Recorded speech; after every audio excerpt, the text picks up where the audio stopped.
देखिए, बिहार की राजनीति से इस वक्त की एक और बड़ी खबर सामने आ रही है। चिराग पासवान 29 जून को करेंगे नालंदा में शक्ति प्रदर्शन। चिराग पासवान के सीएम की दावेदारी से राजनीति के लोग गरमा गए हैं। नमस्कार, मैं हूं संजीव और आप देख रहे हैं आप तक न्यूज। अगर आप हमारे चैनल पर नए हैं तो चैनल को जरूर सब्सक्राइब कर लें। देखिए, जब से चिराग पासवान ने सीएम की दावेदारी पेश की है, उसके बाद से बिहार के बड़े बड़े जो राजनीतिज्ञ हैं, उनका कहीं ना कहीं ये देखने को मिल रहा है कि वो सबसे ज्यादा बेचैन और परेशान दिखाई दे रहे हैं।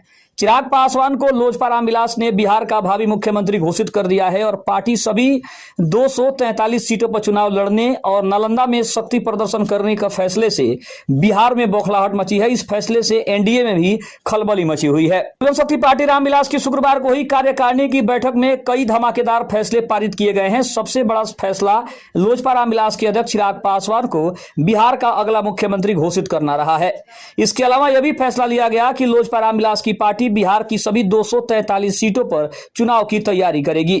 इसके साथ ही 29 जून को मुख्यमंत्री नीतीश कुमार के गृह जिले नालंदा में बहुजन भीम संकल्प समागम आयोजित करने का बड़ा फैसला किया गया है और लोजपा रामविलास ने राज्य की सभी 243 सीटों पर अपनी निर्णायक उपस्थिति दर्ज कराने का भी संकल्प जताया है। अब इस बात से इनकार नहीं किया जा सकता कि लोजपा रामविलास के इस फैसले से एनडीए में तनाव पैदा होगा। सांसद अरुण भारती को सबसे बड़ी जिम्मेदारी दी गई है। लोजपा रामविलास की कार्यकारिणी बैठक में सर्वसम्मति से प्रस्ताव पारित किया गया कि चिराग पासवान के नेतृत्व में पार्टी को राष्ट्रीय स्तर पर पहचान दिलाई जाएगी। इसके लिए सांगठनिक स्तर पर व्यापक अभियान चलाया जाएगा। इस दिशा में सांसद अरुण भारती को अहम जिम्मेदारी सौंपी गई है। पार्टी ने बहुजन समाज के खिलाफ बढ़ते अपराधों पर गहरी चिंता जताई है। कार्यकारिणी ने बहुजन छात्रों की छात्रवृत्ति में कटौती, देरी और भेदभाव पर आपत्ति जताई और इसे दूर करने के लिए संघर्ष करने का बड़ा संकल्प भी लिया है। प्रस्ताव में यह भी कहा गया है कि 29 जून को नालंदा में लोजपा रामविलास द्वारा बहुजन भीम संकल्प समागम का आयोजन किया जाएगा। यह एक तरह का शक्ति प्रदर्शन होगा जिसका आयोजन मुख्यमंत्री नीतीश कुमार के गृह जिले में किया जाएगा। लोजपा रामविलास के इन प्रस्तावों को लेकर विपक्ष को बड़ा मुद्दा मिल गया है। कांग्रेस के विधायक प्रतिमा कुमारी कहती हैं कि वे मोदी जी के हनुमान हैं। अब हमें समझना होगा कि वे किसकी लंका में आग लगाएंगे। दलितों के प्रति उनका प्रेम अब जाग गया है। हमें पता लगाना होगा कि हनुमान के साथ विभीषण कौन है और कुंभकर्ण कौन है। उन्होंने कहा कि दलित नेता के नाम पर खुद जीजा और साला हैं और आखिर वो बताएं कि और दलितों के लिए उन्होंने क्या किया है और दलित के कितने नेता हैं या फिर कितने सांसद हैं जो उनके पार्टी में शामिल है या फिर उन्होंने उन्हें टिकट दिया है। वहीं राजद प्रवक्ता सारिका पासवान चिराग पासवान के ऊपर सीधा निशाना साधा है।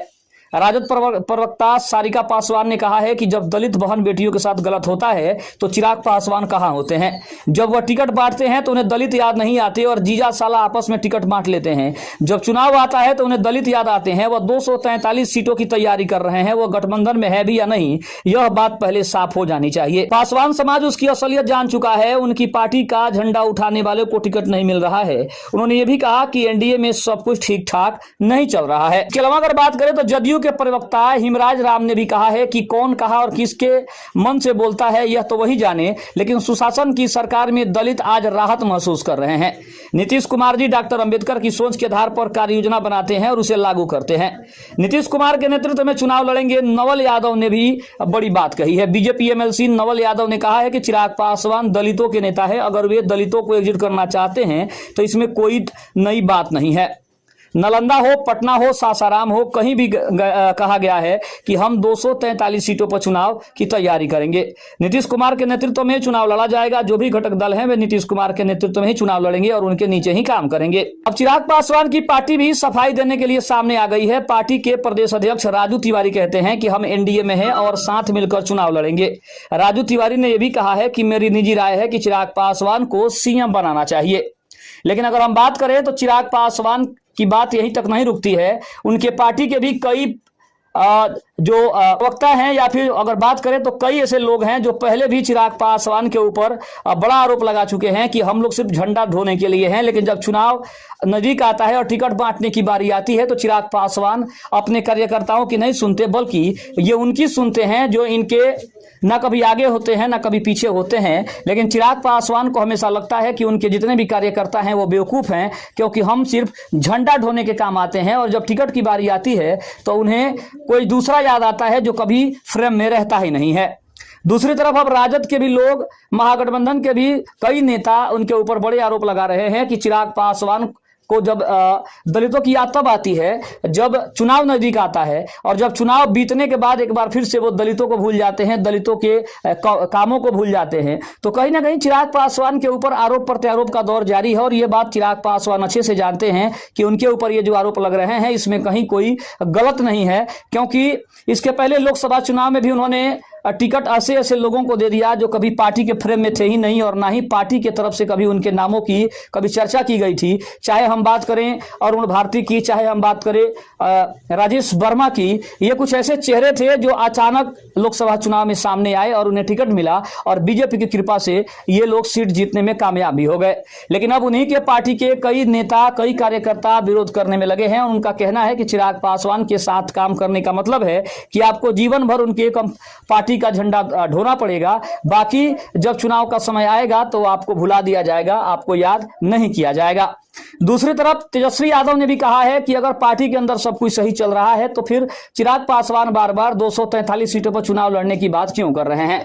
उनका यह भी कहना है कि खुद को मोदी का हनुमान कहते हैं, लेकिन पहले ये बताएं कि आखिर उनके साथ विभीषण कौन है जो लंका में आग लगाने का और लंका जलाने का काम कर रहा है। दूसरी तरफ अगर हम ये भी बात करें तो चिराग पासवान बार बार ये कहते नजर आते हैं कि वो पीएम नरेंद्र मोदी के हनुमान हैं, लेकिन चिराग पासवान के कुछ ऐसे फैसले हैं, चिराग पासवान के कुछ ऐसे काम हैं जिनको लेकर हमेशा कहीं ना कहीं उनके बातों का विरोध किया जाता है कि चिराग पासवान बीजेपी में रहते, पीएम नरेंद्र मोदी के हनुमान रहते, आखिर बीजेपी के फैसले पर अपनी आपत्ति क्यों जताते हैं, बीजेपी के फैसले के साथ वो क्यों नहीं रहते।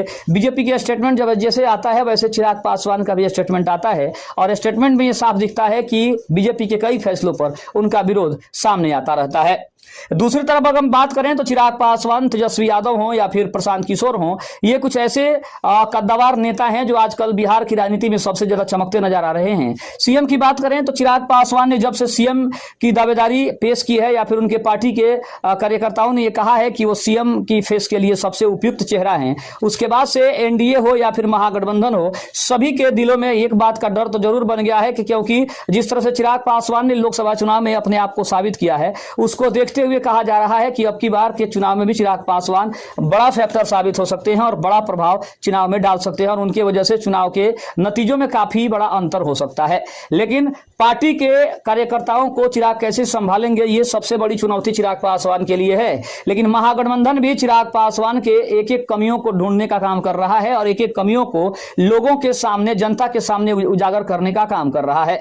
लेकिन नालंदा में जिस तरह से चिराग पासवान ने नालंदा को चुना है और बहुजन समागम करने की जो उनकी बड़ी योजना है, इससे नीतीश कुमार भी सबसे ज्यादा परेशान है, क्योंकि नालंदा में दलितों की अच्छी खासी संख्या मानी जाती है, और नालंदा को टारगेट करना यानी चिराग पासवान ने सीधे तौर पे नीतीश कुमार को टारगेट किया है, जिससे एनडीए के अंदर भी खलबली मची हुई है, नीतीश कुमार के अंदर भी खलबली मची है, क्योंकि नीतीश को ऐसा लगता है कि आज के समय में चिराग पासवान को चुनौती देना सबसे टेढ़ी खीर है, क्योंकि जिस तरह से लोकप्रियता उनकी बढ़ रही है और खास करके युवाओं में, उसको देखते हुए चिराग पासवान का बहुजन समागम करना कहीं ना कहीं खतरे से खाली नहीं है, खास करके बीजेपी और जदयू को। खबर आपको कैसे लगी कमेंट जरूर बताइएगा। तब तक के लिए धन्यवाद। जय हिंद, जय भारत।